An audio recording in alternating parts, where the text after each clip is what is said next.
has, and we've watched over the years that building moved on the back of a semi-truck to all these different places. Yeah, it's true. Hopefully this is its final resting place. That's pretty cool, though. Yeah, it's very cool. I was in there too long ago. I think it was a couple months ago, and it's really coming along. Everett's changing the waterfront big time. Yeah. Well, weather-wise, not a bad day to be up on the waterfront for that matter. Really. It's going to be a beautiful day again around Western Washington. Not complaining, just observing the fact we've had a pretty nice string of summer weather around the area. And there's our morning fishing boat heading out pretty much on time. I think we see him go out almost every day if we're looking anyway.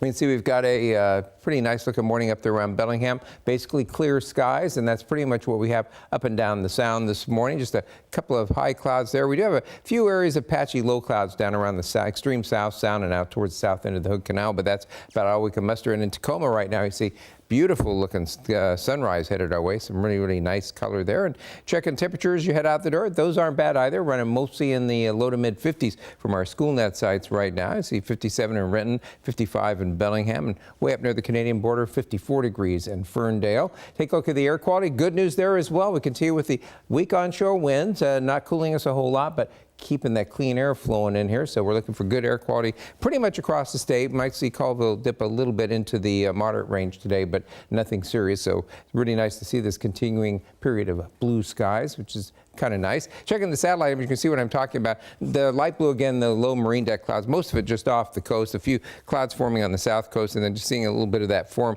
They're just south of the Hood Canal and then over towards the South Sound, but it'll form for a little while, and then by the time we get that sun up by about 7 or 8 o'clock this morning, anything that's formed down there is going to be dissipating pretty quickly, it looks like. Take a look at our forecast high temperatures for today as we start to warm up. We're going to be looking for temperatures Everett northward, getting to the upper 60s and low 70s. South of Everett, upper 70s with some places right around that 80-degree mark this afternoon. That warming continues into tomorrow. I think this might be a little rushed. I think we'll see temperatures upper 70s to low to maybe some mid 80s tomorrow. And then as we head into the weekend itself, we'll pick up a few more degrees. In fact, I wouldn't be surprised to see a couple places for Saturday and Sunday. Again, the South Sound getting up into the mid to upper 80s. It's going to be a pretty warm summer weekend, but again, not excessively.